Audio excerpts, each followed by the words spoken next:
Hello, everyone. Welcome back. Welcome back. Welcome back.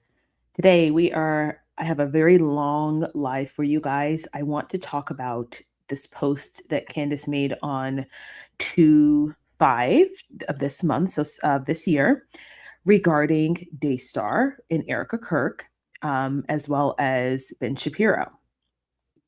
Let me show you guys what she posted, and then I want to walk you through this very slowly because I actually did a dive into Daystar a long time ago when this scandal first came out. So, this is insane. I just received a tip that Erica Kirk, BB, and Ben Shapiro were slated to film a piece of content together in Palm Beach. Daystar was involved in the development. For whatever reason, this filming canceled at the last minute very recently. Now, I am curious to know when this was planned because I have a very difficult time, and so will you. I have a very difficult time believing that Charlie Kirk would want to have anything to do with Daystar after I tell you about what the allegations are against Daystar. I have a hard time believing this, which would then mean, allegedly, after the Big Bang or before the Big Bang, they planned this content together. And then they realized that the United States, America, the base was not responding to TPUSA the way that they thought they would, and they had to cancel it. That is what I believe. So I'm gonna first, before we get into it, I just want to play for you guys people who just don't are not believing. People are over TPUSA. They're not falling for the grift. They're not falling for any of it. They do not believe that TPUSA is this upstanding organization. So before I'm gonna let a few people come in before I get into the main content, but I wanted to show you guys these people, like good Christians who are like, I don't believe it. I don't think that she's a quality person. I'm over it. So let's take a listen to a few of those. This is Nobody. still controversial within the Christian community, but I do not care because the level of deception that I am still seeing happening is blowing my mind. If you are still supporting Erika Kirk at this point, you have a severe lapse in judgment, a severe lapse in discernment. If you do not realize by now that she is connected to the Epstein files, that it is actually all connected. Every single part of it, Israel, Erika, the Epstein files, Charlie's death. It is all connected and the puzzle pieces are slowly coming together. Nevertheless, coming together, not by assumption, but by evidence and by facts. She is not a woman of God. She was a plant in his life that was called to keep him in check with certain agendas that were trying to be pushed. And I'll tell you why I agree with her. And as it relates to this content that Daystar was supposed to film with Bibi Netanyahu, um, Daystar is a network, is a Christian network that very much is in the evangelical Republican, Zionist world. That's just what they are. And so to me, it makes sense that Erica Kirk and Ben Shapiro and Daystar would all work together on something like that because that is their brand. Daystar is part of this Zionist Christian um, conglomerate that pushes certain presidents and pushes the Republican agendas. That is what they do. And yes, I 100% agree with her. As soon as he figured out who he was with, it was over. Because can you imagine how bad it had to have been what he uncovered for her to go ahead and just say, all right, let's wipe our hands with this. Just imagine. And this is not alleged. These things coming out about her, they're legitimate, they're real. So I don't, and this is not up for debate or argument. Argue with the wall. If you are still supporting her and you still think that she is a woman of God and that she is trying to carry on his legacy, you are sorely mistaken. Yes, if you think she is still carrying on his legacy, you are sorely, sorely mistaken, because there's just no, you cannot look at filming with Ben Shapiro. Charlie would never, he would never, he would absolutely never do it. I would like to know when that content was planned and if Charlie actually knew about it. Questions for Candace. Okay, let's listen to another one. Just our little preamble I here. really have so much to say, but let's start with Turning Point USA. The fact that the Daily Wire is using Charlie's Instagram account, like his actual literal platform, to benefit and promote their TV ads is wild. Yes, they are using Charlie's accounts, his platforms, to promote their movies and ads to make more money. I don't know about you guys, but like that just feels so wrong. Imagine losing your life to what you preached in your legacy. Not even just a few months later, you have other brands and companies and businesses who are using your name as a way to make more money for their own businesses and brands. Not only just other companies, the company that you vehemently went against towards the end of your life. He did not have a positive relationship with Ben Shapiro. Ben Shapiro was never invited to speak at AmFest. So the fact that the Daily Wire is using Charlie Kirk's Instagram and his social media to promote their work is disgusting. And this is why people do not believe that Erika Kirk is who she says she is, because they're looking at how Charlie behaved and they're looking at how Erika behaves, and they're going, this woman hates her husband. She doesn't like her husband because she's not doing anything that her husband would have done. I have unfollowed every single person from Daily Wire. I have unfollowed Ben Shapiro, Matt Walsh, every single person, because how can you feel so good about yourself doing something like that? It just feels wrong. It feels so wrong. And I feel like Turning Point USA is not what Charlie started it out to be. Everything is just so different to make more money, to use Charlie's name and platform to make them more money. These businesses, brands, and influencers have completely lost the plot on why Charlie started Turning Point USA in the first place. And it just makes me so mad because they are using someone like Charlie's name as a way to leverage their audience and making more money. Shame on you guys. Absolutely. It's shame, shame, shame. And this is the sentiment across the United States, quite frankly. We are seeing many people who at first they were like, well, I tried to like Erika. I tried to, but I can't. I just like something within me is saying I can't. And people are blaming Candace Owens for this because it's funny. It's like when you get married and people think that like the wife is changing the husband. And it's like, no, he always thought this. Like people are not as gullible and as dumb as you think they are. So they actually have their own independent thought. They have their own independent psyches that tell them, their own intuition that tells them when something is off. They don't need Candace Owens to say this. They don't need it. They have people that were already thinking this. They were just kind enough not to say it in public.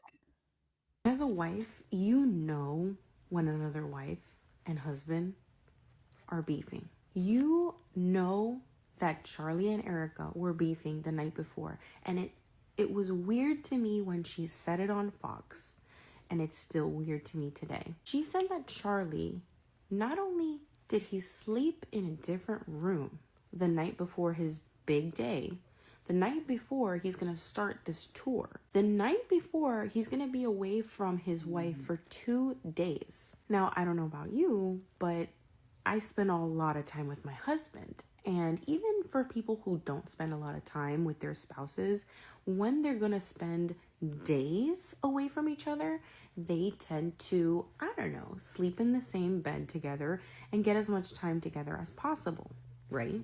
But she says that she sends Charlie to sleep in his daughter's bed to get a good night's sleep. And then she says something that put the cherry on top for me. Not only did he sleep in a different room, but when he came in the next morning, he went into the bathroom and got his ring from whatever nightstand or wherever it was, because it wasn't on his finger. Okay? Most of the time, married couples will have their rings on unless they're showering, whatever. Maybe husbands don't normally have their rings on because their ring doesn't fit, or they don't have a good ring that they like, or they're blue collar and they don't wear rings because it's a danger or a hazard. But you're talking about a man who, in every video after his marriage, was seen wearing his ring. Every video, every picture, every video, everything. Yes. And something that I notice now that I'm listening to this back and I'm listening to all of Erica's interviews, because I've been going through her interviews and listening to them back. The number of repetitive stories that she has told is starting to irk me a little bit and give me some cause for concern. And now specifically, you guys remember that I told you I didn't like how she kept repeating Usha's story. I didn't like that. I thought that was a little odd that she kept repeating Usha's story. And now that I'm listening to this, I'm remembering that she kept repeating this story as well, cementing in people's mind, Charlie told me to stay home. Charlie told me to stay home. Charlie told me to stay home. I didn't get to kiss him that night because I was home. I was home. I was home. Do you see? Like you guys, oh my gosh. Now in retrospect, I'm like, oh, specifically with the information that Baron Coleman is now presenting. And it's possible that Erika was in Provo, Utah at 10 a.m. Now I'm going, oh, that makes sense why they keep repeating this story, because they're trying to say there's no way Erika could have been there. There's no way. So even though the Fort Huachuca story hadn't come out yet, they were CYAing.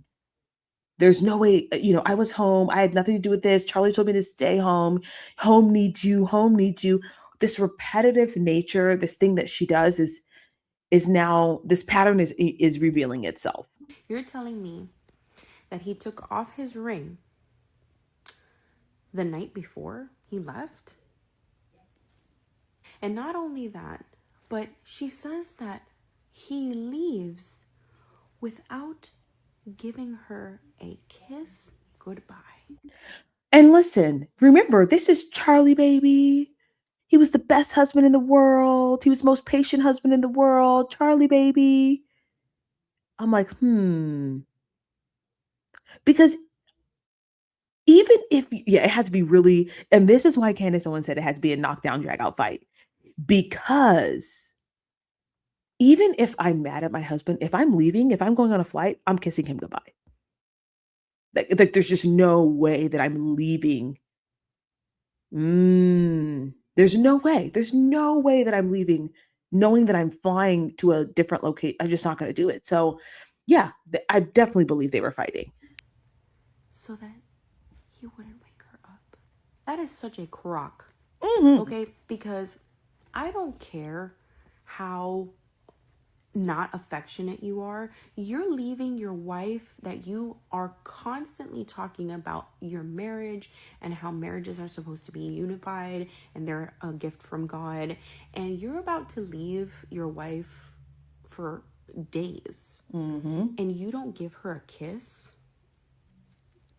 Deja que mi esposo se vaya por 2 días y no me despierte para darme un beso. Especially, she says that, oh, it was early. Listen, my husband could wake me up in the middle of the night. I don't care what time it is. I don't care if I'm in my 15th dream. But if he does not wake me up before he leaves, that I'm not going to see him for 2 days, that's a fight. Which brings me to my next point. Ladies, women who are wives, or even just women who have been in long-term relationships, when you and your significant other are fighting, what's the first thing that happens? And I'm not talking about little fights. I'm talking about when there is a blowout fight. What happens? You don't sleep in the same bed. That's exactly right. I'm sleeping on a couch. That's exactly right. Fine, I'll sleep in here. I'm not sleeping in there. And this especially rings true because it's not like, because the logical response, if this wasn't a fight, this was truly about his sleep, his truly about his sleep, she would have said, I'll sleep in the girls' room and you sleep in the big bed because Charlie's 6'6" behind. I'm I'm still confused about how he fit in that child's bed unless she has a queen size bed. That's actually crazy. Now, how tall is Charlie Kirk, you guys? Let me look that up real quick. I believe he's 6'6". Like he's a lanky one. Let's see. Charlie Kirk height. I believe he's really tall. Yeah, Charlie Kirk is 6'5", you guys. 6'5". And you want me to believe that you thought he was going to get better sleep in his child's bed? Girl, bye. Absolutely not. Absolutely not logical. And this is why people do not believe anything that comes out of this woman's mouth. They're saying that the math is not adding up for us. My husband's 6 feet. There is no way he can barely fit in a queen size bed, let alone a full, if that's what his daughter sleeps in. Most likely a twin, and it's not a dorm twin, which is an extra long twin, it's a regular twin. Please. Maybe for a couple days, you don't sleep in the same bed. Mm-hmm. And a lot of times those rings come off. And They it's do. not because they're never going to put them back on. It's because it's a symbol from one spouse to the other about how hurt they are about this fight. And then on top of all of that, a husband who is leaving his wife and children for multiple days, not to say goodbye to his wife. Mind you, Erika is awake this entire time. ¿Y qué hacemos nosotras mujeres? When we know that our husband is walking around and we're laying in our bed pretending like we're sleeping, we are analyzing every move he makes to see if he's gonna come, apologize, or have any kind of affection towards us. Whether we're wrong or right in the fight, we expect our husband to come and give us some kind of emotion. That's exactly right. Even if he came in and like rubbed her back and said, I'm leaving, I'll see you in Utah. And this is what happens when you talk too much. This is what happens when you talk too much. They always overcorrect themselves. I've noticed that with the media. They overcorrect with all of these stories. And I know that um she's trying to be transparent, but it's not working because we're seeing the holes in the story. Analyze everything that they do. Erika was awake and she noted everything he did. And even when she realized that he was not going to give her a kiss goodbye, she still did not get up and say, babe, let me give you a kiss goodbye. You want to know why? It was because she was fighting with him. Yep. It's because they were in a very heated moment in their relationship. It is because they were not getting along in that moment. Because every single detail of that story that she told on Fox News tells me that they were having a serious argument either the night before or a couple nights before. And they were still in the middle of the heated tension. And I wonder if if he found out that Erika was in Arizona, I'm not Arizona, was at Fort Huachuca with Cabot. I wonder what he found out. I wonder if he knew that she was there or somebody spotted them and said something. I just wonder if he knew that. I wonder if he discovered that thing on the 8th. That happens between a couple when there is a big blowout. Any married couple will attest to this situation. And all of those signs point to that. Now, I'm not a conspiracy theorist or anything, but Girl, we are over here, so you can 100% assume as a wife, as a mother, as a person who has been in long-term relationships, that relationship was rocky. Another thing that strikes me very, very obvious that they were fighting and that he was thinking about not being with her anymore was when she went on Glenn Beck's podcast and went to read a note that was on his desk. And she picked up the first piece of paper that she found, and it was a list that Charlie had made. And on that list, he prioritized his children over his wife. He did. He absolutely did. And I think she, in that moment, because I should just replay the video. When she looks at the list, you can see her wheels turning in her mind where she's like, oh, this is really interesting. Like what, you can see sort of like disappointment, contemplation, concern. I remember looking at that specifically and going, what is she looking at down there? That thing has her, that list had her very like mentally occupied. In a way that wasn't just, oh, I'm reading this, but rather, why isn't my name on here? And that, my friends, tells me a lot. Charlie was a very, very devout Christian. Whether he was teetering on Christianity or Catholicism, doesn't matter. He very much treasured the sanctity of marriage and how important marriage is to us Christians. Our spouse comes before our children. Correct. And for Charlie to write that his children came before his marriage was very telling on where he was mentally about this relationship. Yeah, and people are saying, well, that was a list about his book and this, that. But usually you separate wife from children. So, okay, that was our pre-ramble, if you will. So now let's get into the bulk of the show today. All right, so let me put this back up on the screen. Candace says, this is insane. I just received a tip that Erika, Kirk, Benjamin Netanyahu, and Ben Shapiro were slated to film a piece of content together in Palm Beach. Daystar was involved in the development. For whatever reason, this filming canceled at the very last minute recently. Good afternoon, love your show. Thank you, Haley. Okay, are you guys ready for this?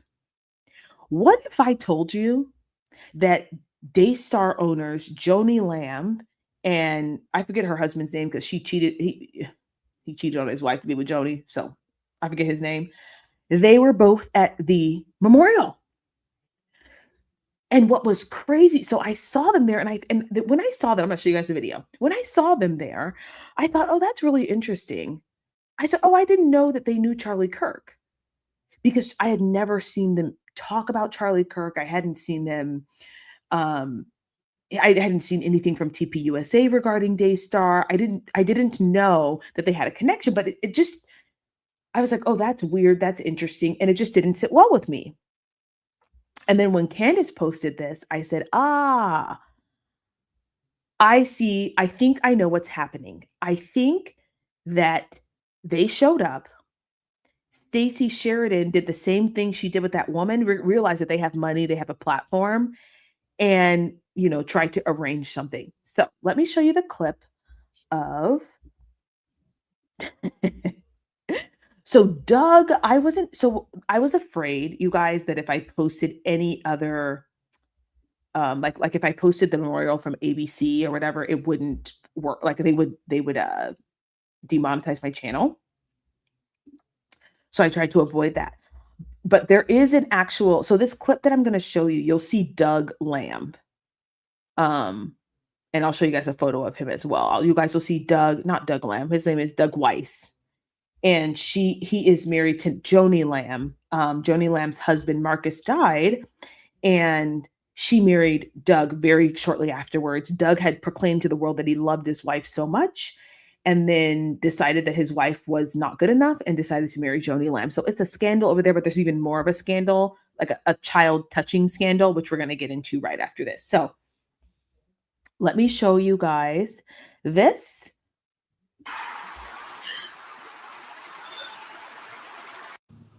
I forgive him.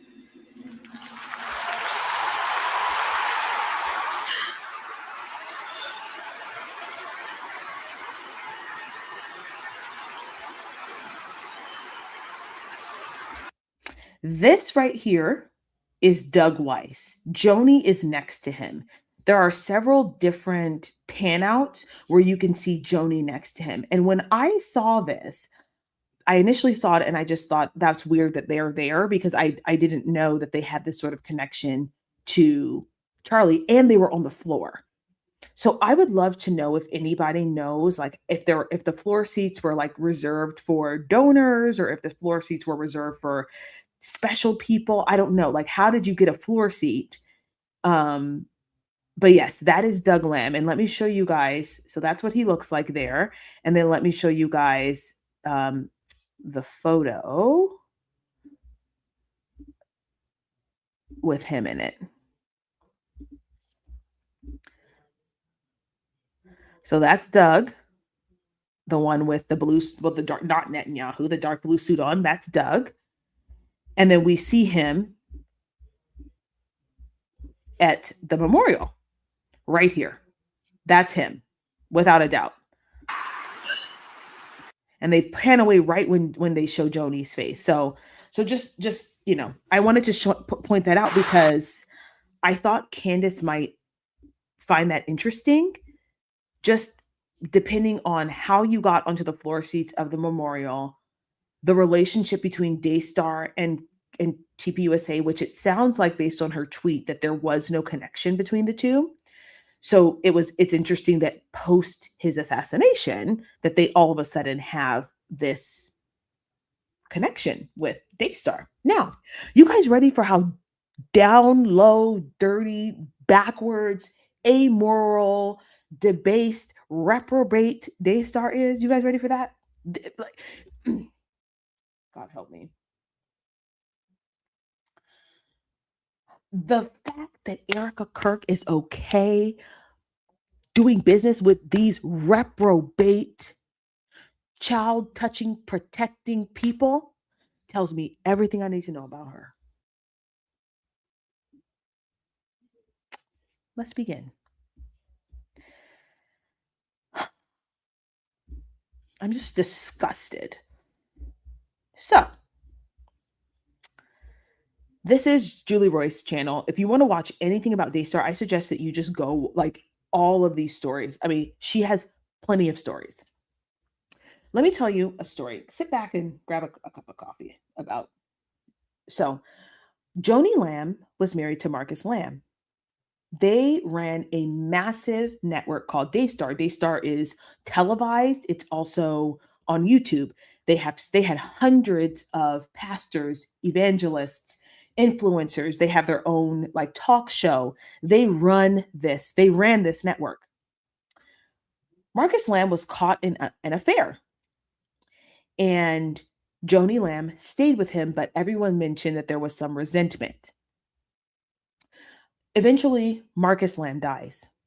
And on his deathbed, he actually told people that he wanted his son, Jonathan, to run the company. And Joni Lamb said, no, Doug and I are going to run the company. I don't care what Marcus Lamb said. Doug and I, her new husband, are going to run the company. So Joni Lamb and Marcus Lamb had a child named Jonathan. They have several children, but Jonathan is the one who's pertinent to the story. Jonathan is married to Susie Lamb. Jonathan and Susie began to share some of the child touching that was happening within their family and exposed how both Marcus and Joni covered up that touching. It was also revealed to us that at the Daystar Network, Joni and Marcus had hired a chiropractor who had his license revoked because he inappropriately touched women. Do you know what they said? They said, it's okay. We don't mind that you have that. We'll just have one person. We just have to make sure that there's a person in the room with you. We'll still hire you, but we'll make sure that there's a person in the room with you every time you perform adjustments. Susie Lamb, Jonathan's wife, Jonathan is the son of Joni and Marcus Lamb, who own Daystar. Susie's wife said, yeah, I had an incident with the chiropractor. And do you know what Joni and Marcus said? No, you didn't. No, you didn't, allegedly. So then they share this story, which I'm going to let Julie Royce do the heavy lifting of this. And I'm going to sort of in between break up and talk to you guys about this. After this story came out, Daystar lost millions of dollars. They lost, I believe, 20 or 30 evangelists who refused to be on their network. And remember, they're like a network like the Daily Wire or Blaze TV, where they rely on television shows to or broadcasters to make their money. So Daystar lost millions of dollars after this.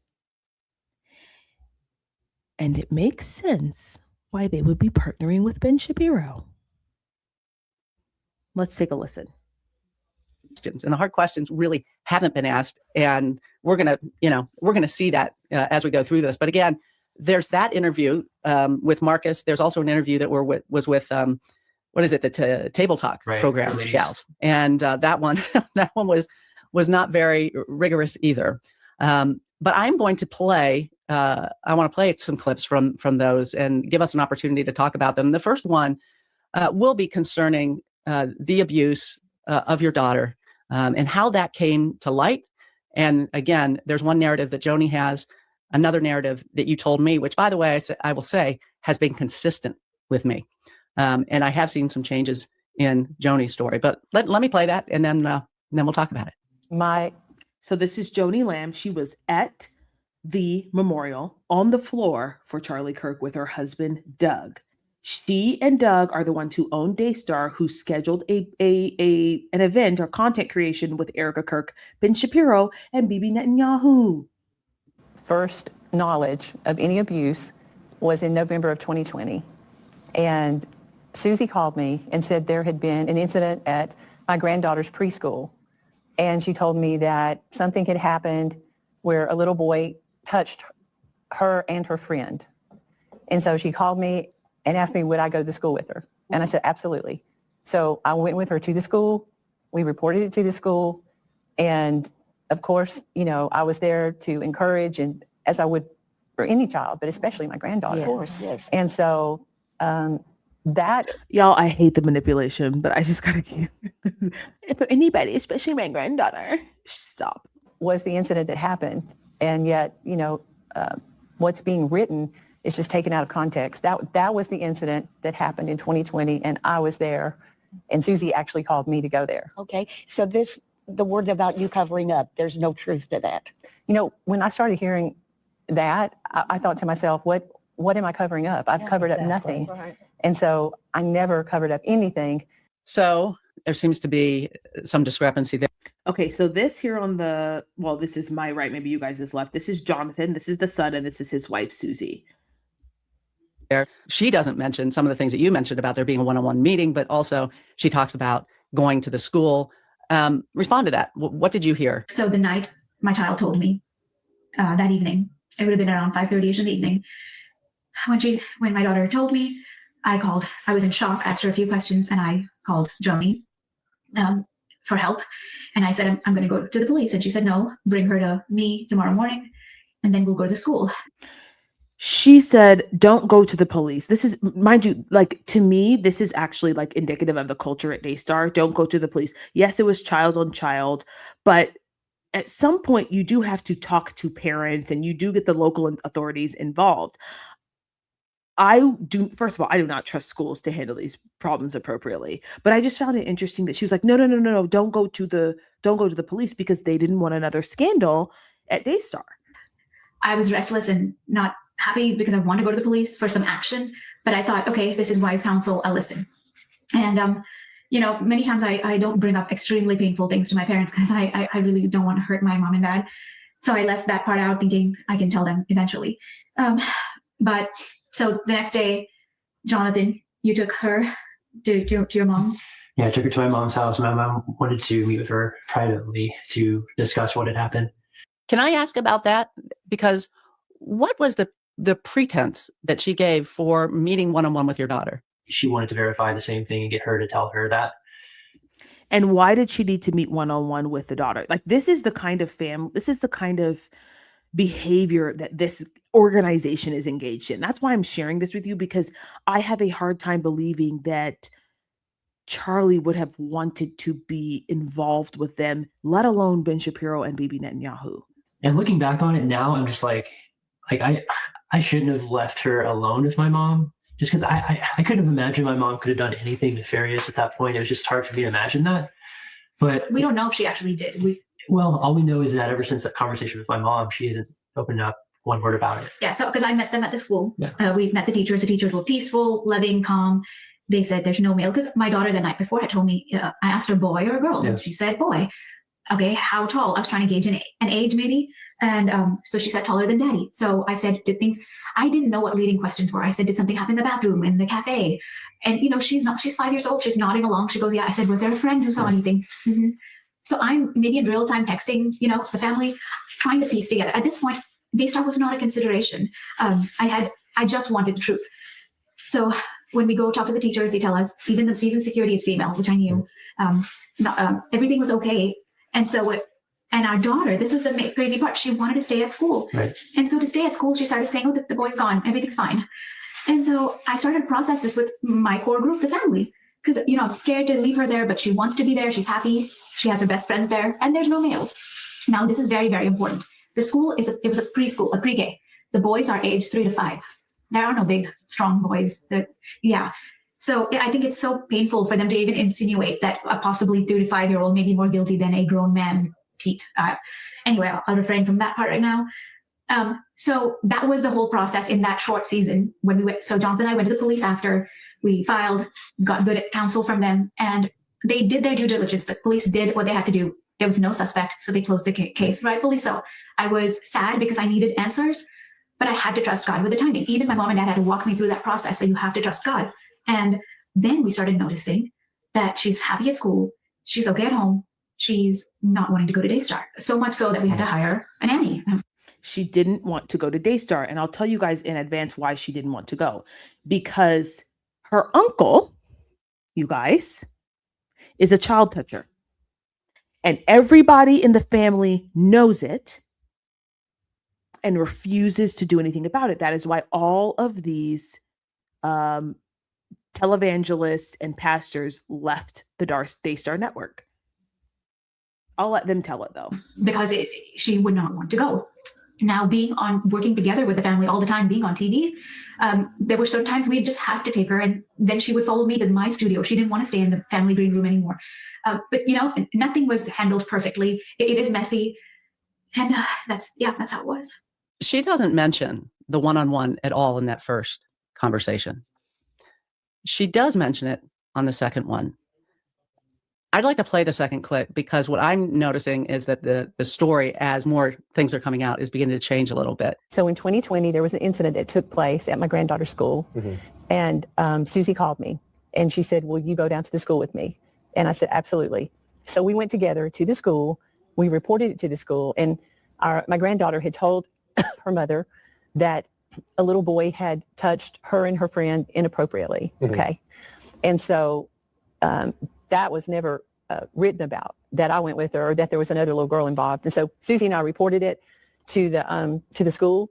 And I talked to my granddaughter, and Susie had asked me to ask her what happened. And so I did, but my granddaughter didn't want to talk. By the way, this is like so involved.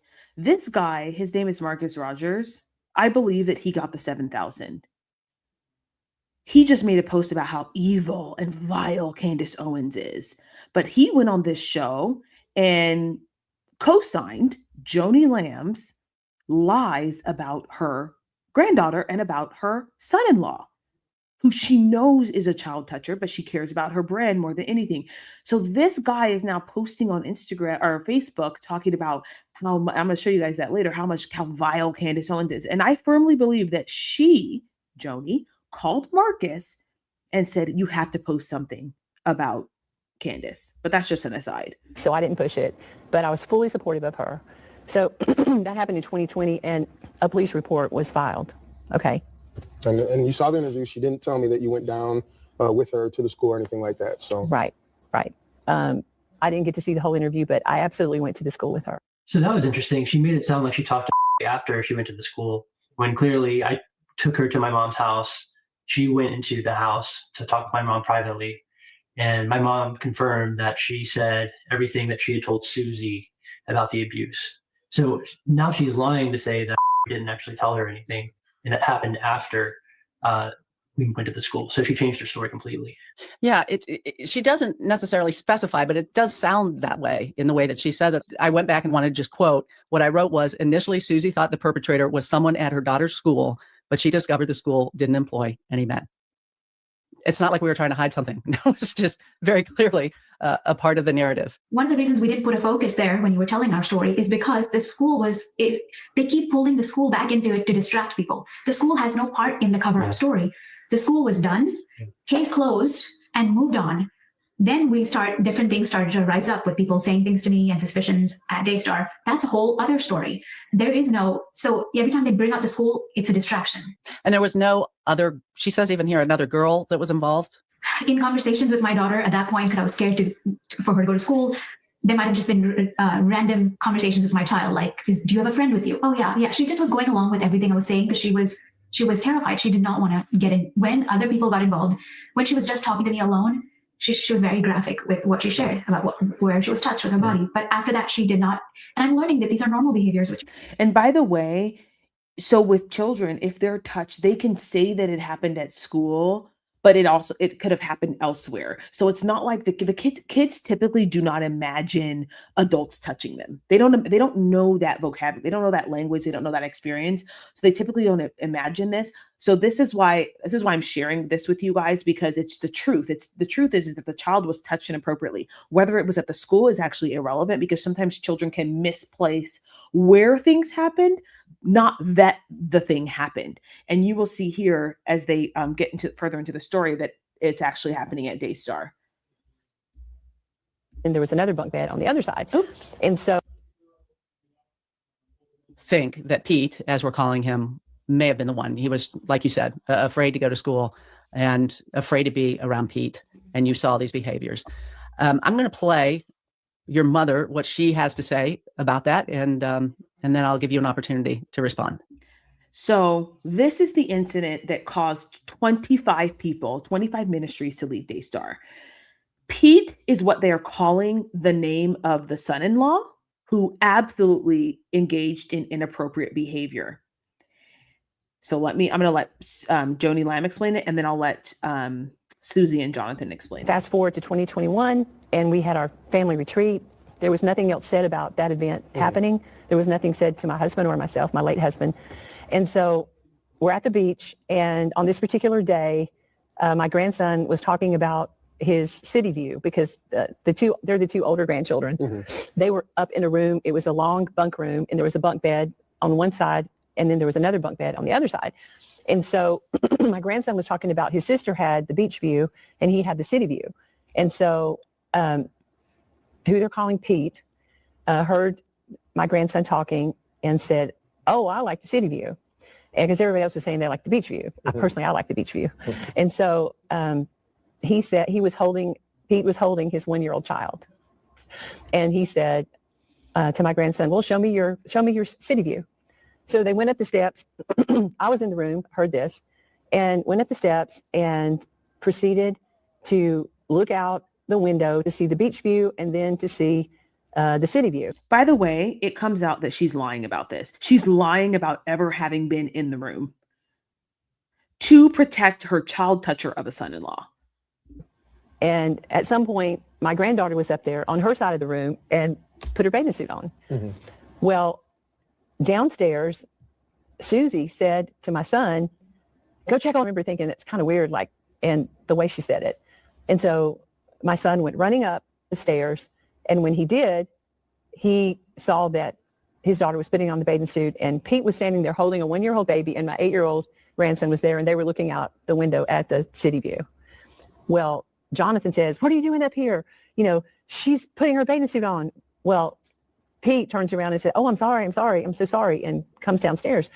And it was just weird the way the whole thing went down. I have no words. Where do you begin? Everything is a lie. Everything is a lie. How would I just know? If he was on the 3rd floor, how would I just know to tell Jonathan to go up there? She was not anywhere. This is the thing that's interesting to me, is apparently your mother is omnipresent. because she's on 3 different floors at one time, right? But yes, this is, and the lying evangelicals, I can't. And I am technically considered an evangelical Christian. I technically, based on my theology. But this kind of thing, like this is the network that Erika Kirk is conspiring with to create content. I just want you guys to get the full satanic view of who this woman is. This is what I'm noticing. So Thank you. Calm down. that you're on the main floor, from what I understand, Susie. Yes. I'm so sorry. I know this is hard to No, recount. it's okay. I'm in shock. I did turn it on to listen to a little bit because it's too important. Does she not realize she's going to stand before Jesus? Jesus. Oh my gosh. It's traumatic, I'm sure. Unbelievably so. But let me just break this down. She starts out on the main floor, right? Because Joni's overhearing a conversation between Pete and Israel on that first floor, your son. So she's on that main floor, supposedly. Tell me who was where at the beginning of this incident? So I was in the main area because Jonathan and our room was over there on that first floor. There's a basement below where Marcus and Joni were. There's a game room area down there, and that's where they were. So we finished breakfast, and Pete had the baby. Again, we protect. My heart is to always protect the identity of a baby or a child that does not need to be mentioned. Obviously, they took that, and I thought they'd be happy, but it's okay. This innocent little life was there in one arm, and he was doing something in the kitchen, and I was talking to my daughter, and she said, "Mommy, I want to go swim." And I said, "Okay, go upstairs, put on your swimsuit, come back to Mommy."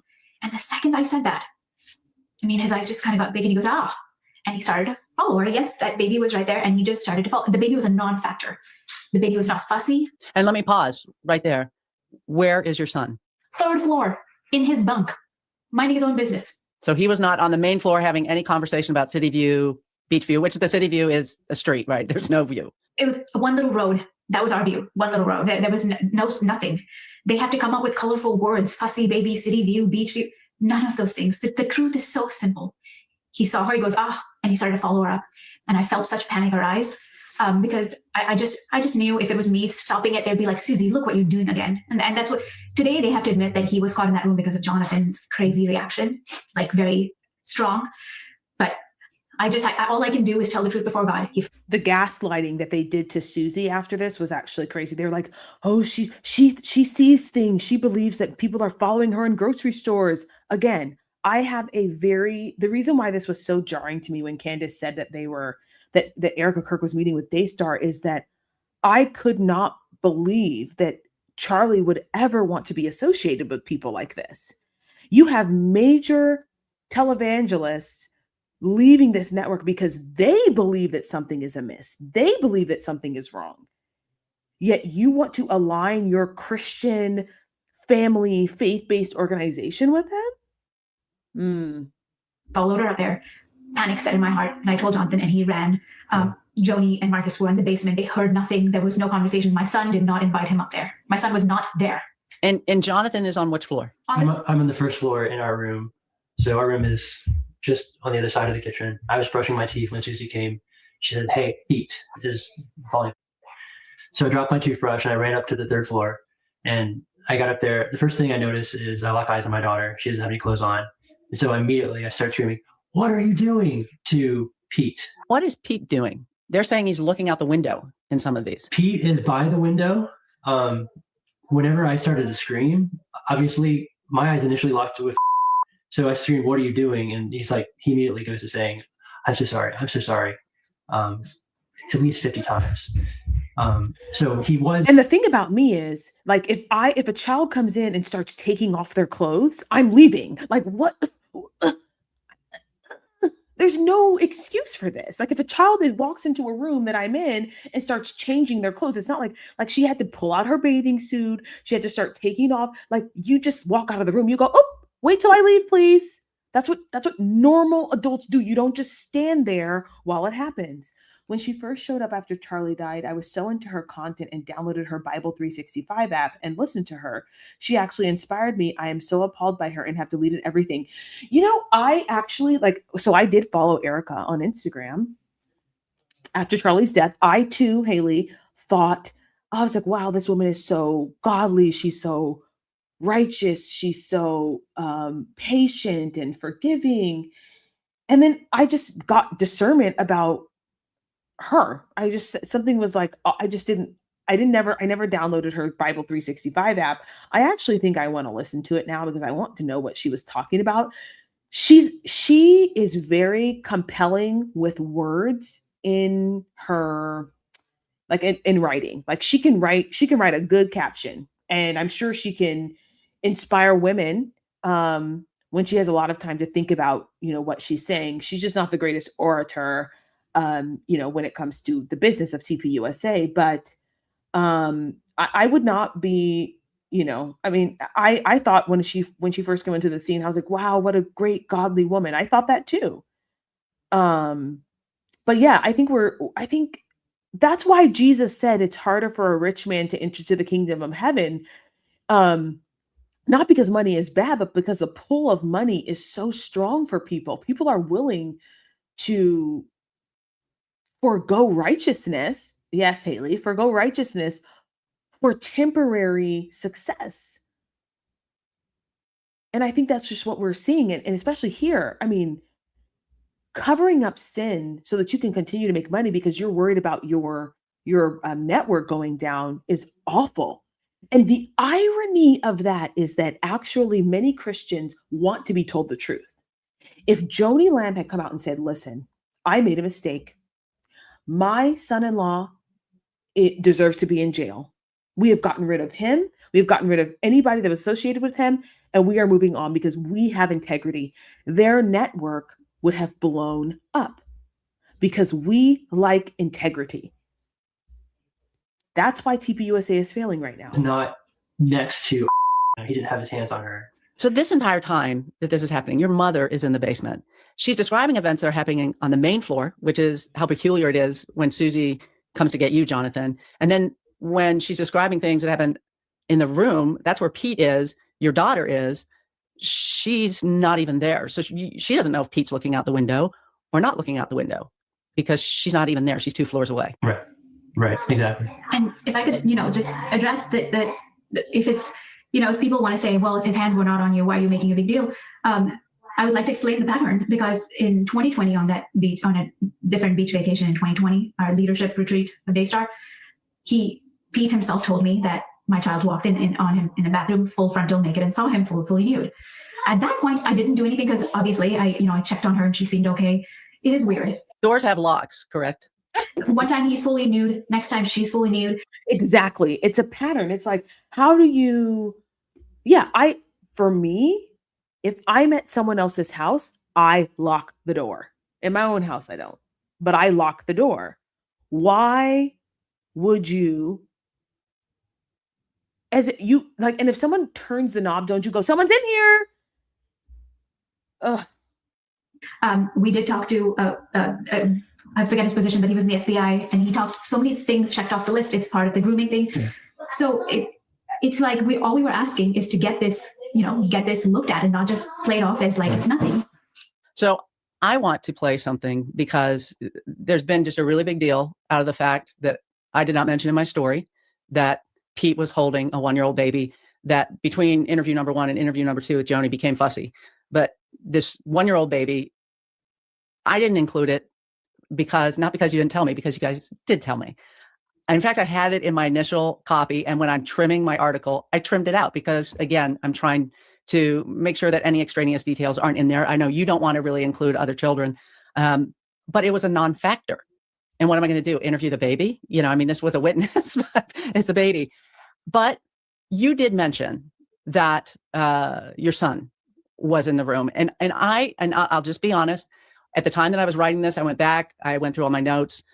This part, it wasn't in Susie's account. It was in your account, Jonathan. And honestly, this is one of the things to me that speaks of authenticity. I interview a lot of people. When I interview 2 people about the same event, I often hear different things.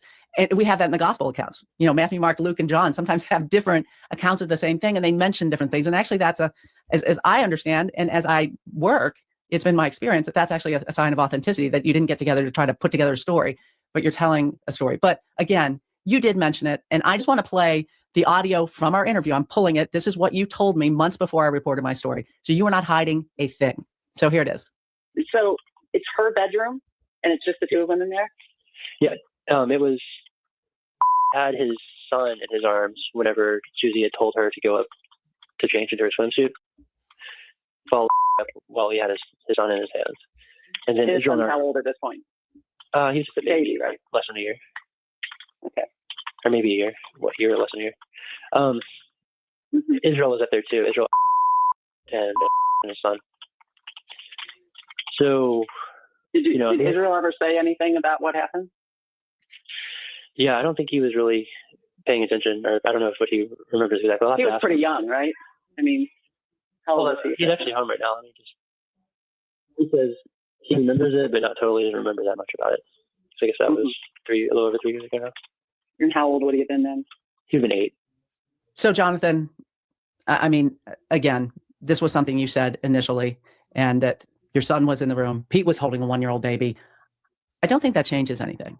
No, I don't think so either. That doesn't change the fact that it was totally wrong and inappropriate for Pete to follow my daughter to change. So what happened after?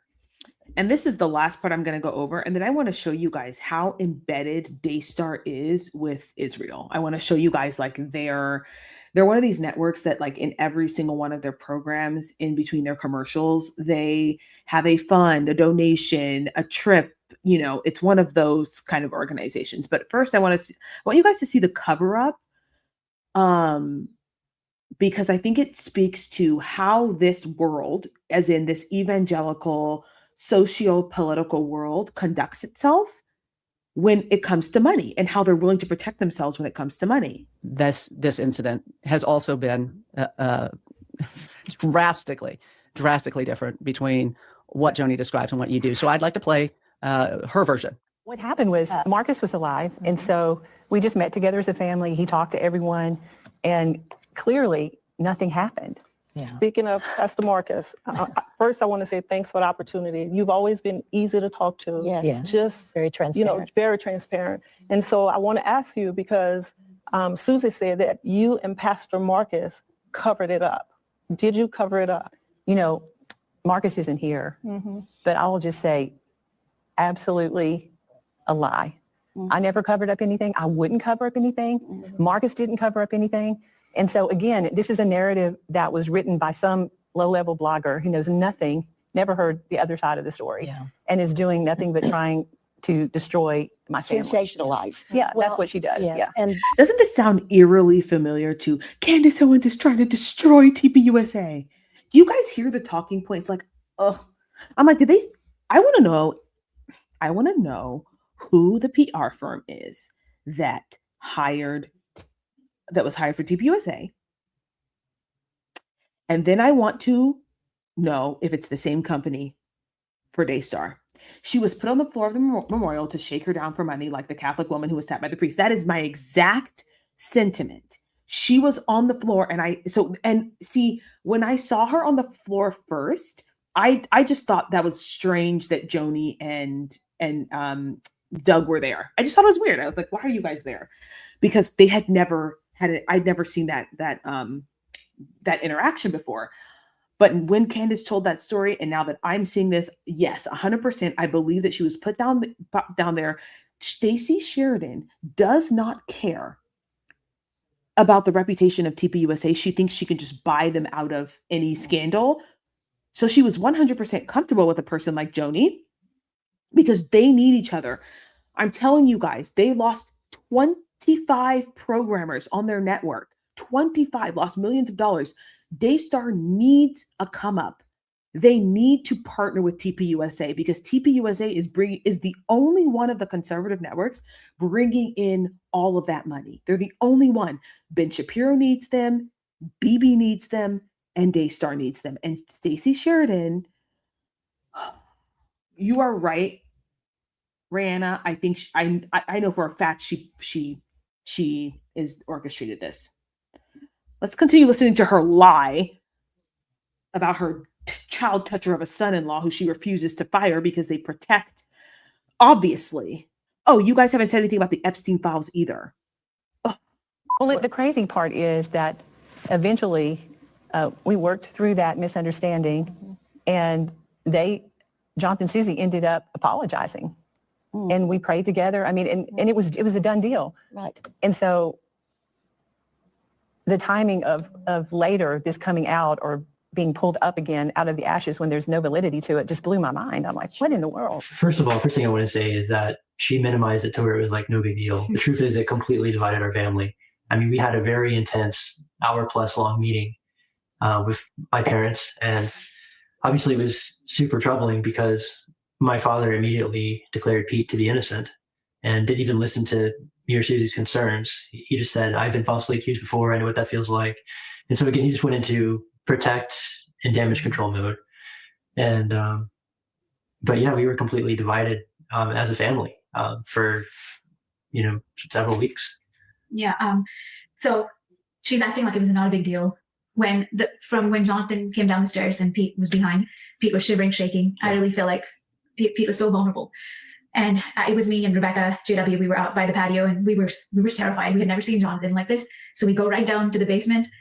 And it was one of the most shocking moments of my life because we go down to the basement. I was expecting, Marcus and Joni to say, whoa, okay, tell us your side. Let's get to, that's what I expected. Right. But it wasn't. No. It was immediate. I declare Pete innocent. And I remember the strength in just leaving my body. Like, what is happening? Yeah. We felt so helpless. Yeah. We were made to sit down.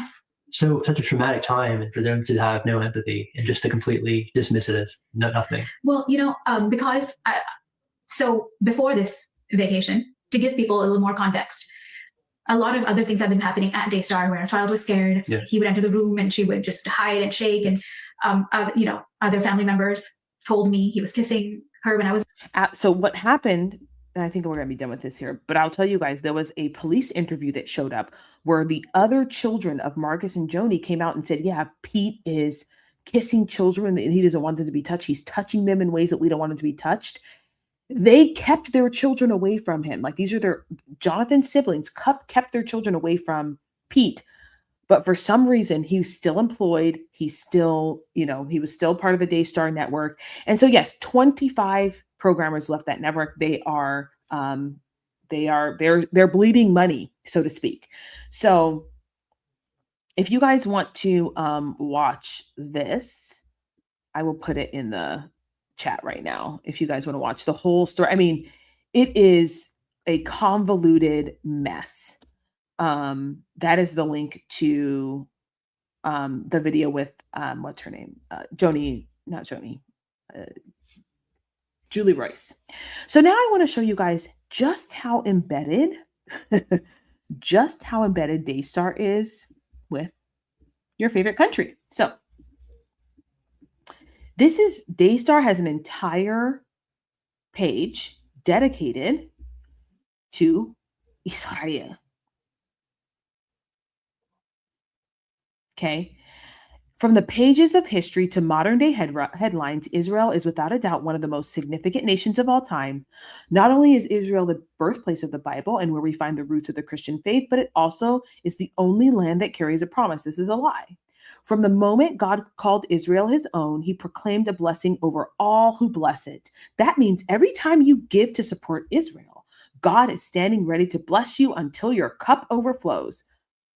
Demonic. But this is who, so like, you guys, this is who Erika Kirk is partnering with, and Ben Shapiro. After her husband absolutely went against this. I have no reason. I have to, what did he say? Charlie said, I have no choice but to leave the pro-Israel cause. I have no choice. But this is who Erika Kirk is partnering with.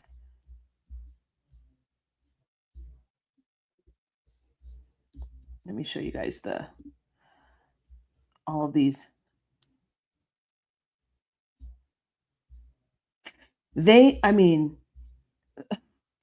Kissing the wall, just disgusting. And then I wanted to show you guys one thing about they have just all over the place. Like you would think that this is not a Christian network, but a tiny hat network. That's what you would think. I want to see if they wrote anything about Charlie Kirk. That's the last thing I want to do. And then I want to get into Charlie Kirk's thoughts about Israel. Nope. Not a single word about Charlie. So let me show you guys this video because people keep forgetting that Charlie As I think, what would have happened if Charlie Kirk never met this guy? You believe that the Jews run the American government. That's not a secret, Charlie. Well, no, I find it hilarious that all of Trump's cabinet is Jewish. Israel did 9/11, Charlie. Oh, they did. Wow. Why are we in the middle? I served. Why were we in the Middle East? So if Israel did 9/11, help me understand this. Who were the hijackers of the planes? They weren't hijackers. Oh, CIA and Israel worked together. No. Explain to me what happened on the aircraft. Okay, first off, what we have to understand, there's only one plane that actually crashed. No, there were three. No, the buildings imploded. World War II was fought not over what everyone thought it was fought of. Every war is fought by, it is funded by the rich, the Rockefellers, all the rich, the Rothschilds. Okay, so yeah, let me ask you a question. They funded all those But was Hitler bad? I think Hitler was bad, yes. Did the Holocaust happen? The Holocaust did happen. How many people died? Not 6 million. How many? There's not 6 million. How many? I don't have an exact number, Charlie. Yes. I don't have an exact number. It wasn't 6 million. But you said it's not 6 million. The reason why Jews have been run out of 109 countries throughout history is because every time they get into a country, they try and take it over. In Nazi Germany, again, they are having transgender surgeries, underground transgender surgeries. They're promoting homosexuality in schools. Anti-Semitism. We've been lied to since the beginning of this country. Turns out that we do have a group of people now. I don't know if all of them are tiny hat people, but we do have a group of people pushing a transgender agenda, which is seen in the Epstein files. Huh? Would you look at that? Jews, Freemasons, all of it's a satanic agenda. Israel is the synagogue of Satan. They're killing innocent people in Palestine over the guise of sovereignty. New World Order is coming, Charlie. Guys, anti-Semitism is literally a brain cancer, as you could see. How is this anti-Semitic, Charlie? See, that changed everything. He started asking questions, looking into things. He went down a rabbit hole, and what he found out had him start talking like this. The philosophical foundation of anti-whiteness has been largely financed by Jewish donors in the country. And Jewish donors, they have a lot of explaining to do, a lot of decoupling to do, because Jewish donors have been the #1 funding mechanism of radical, open border, neoliberal, quasi-Marxist policies, cultural institutions, and nonprofits. This is a beast created by secular Jews. And it's not just the colleges. It's the nonprofits, it's the movies, it's Hollywood, it's all of it. It's like time for you guys to wake up and say no more, draw a line in the sand. I don't care if you hate me. Jewish communities have been pushing the exact kind of hatred against whites that they claim to want people to stop using against them. Now, yeah, that man was not lying. Charlie found out the hard way. And unfortunately, and now the cover up is this. The cover up is suppressing this kind of information and marrying, partnering, getting into bed with Erika Kirk, people like Daystar and Ben Shapiro. And no, like, here's what I will say this till the cows come home. I don't think every single person who practices Judaism is, conspiring. I don't believe that. I don't believe that every single person is, hates non-Jews. I don't believe that. But I do believe that there is if you inherently believe that you are God's chosen people, consequently, it has to be the truth that everyone else is less than you, is beneath you. If you actually believe that you are God's chosen people, you have to therefore believe the antithesis of that is you are all beneath me and I am owed something because I am God's people. You cannot deny that. That is just logic. From the very get-go, she was a TP at USA pusher.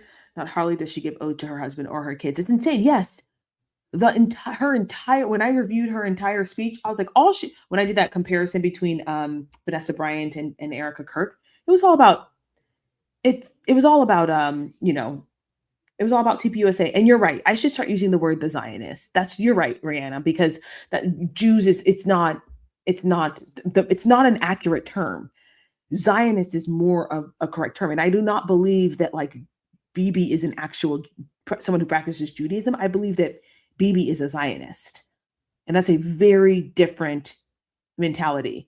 But if you think that you are God's chosen people, you have to believe that everyone else is beneath you. You have to.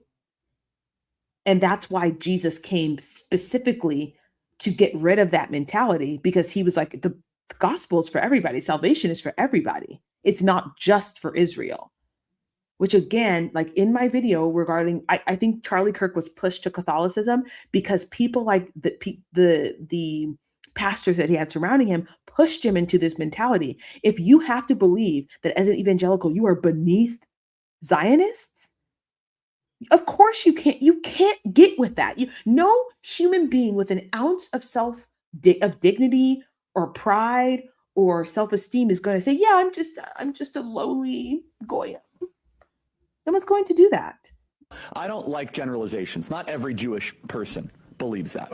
But it is true the Anti-Defamation League was part and parcel with Black Lives Matter. It is true that some of the largest financiers of left-wing anti-white causes have been Jewish Americans. They went all in on woke, and it wasn't just ADL. It was some of the top Jewish organizations in the country that have done that. In fact, we have seen this with the recent retreat of Jewish donations that are no longer going to be administered to colleges, right? Mark Rowan, Leon Copperman. Can we get that full list? It's very powerful. The part of so that's totally true. And by the way, Tucker Carlson reinforces this. So I'm going to it was quite a day on the internet. Tucker Carlson was interviewing Candace Owens. We have Candace Owens coming up next hour. And by the way, those people who are saying Charlie was scared of Candace. Yeah, he put her on a show immediately. like just preceding his death. That's crazy. Tucker Carlson mentions that Jewish Americans have primarily been financing cultural Marxist ideas. We said this, by the way, last week, and people came after us. We were on top of it. We actually said it in a different way. We said, I'm glad that Jewish Americans are reconsidering their financing of cultural Marxism.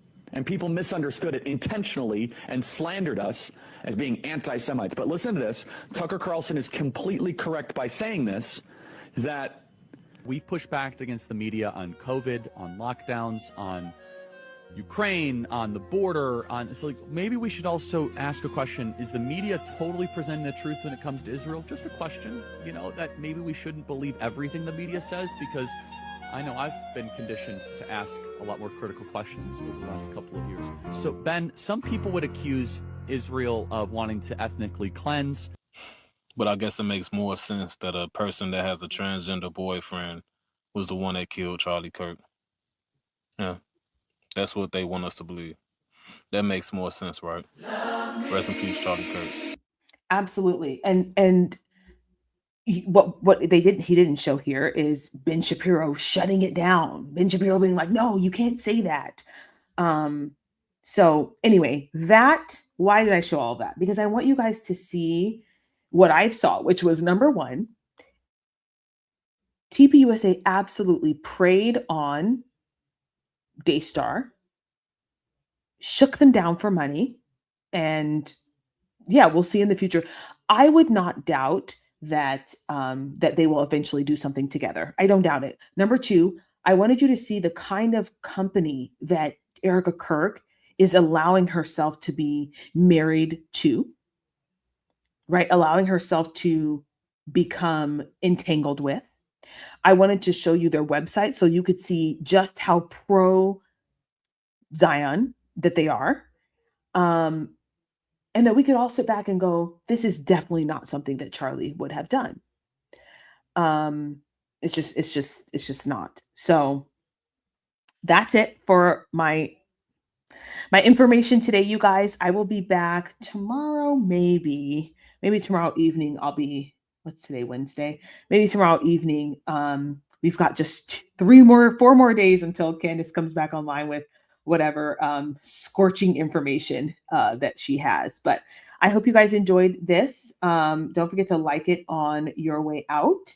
And I will see you guys later. Now, if Candace posts something on X that I have to come on live and talk to you guys about, you will see me later today for sure. All right, you guys have a good one. Thank you so much for your support, and I'll see you guys later.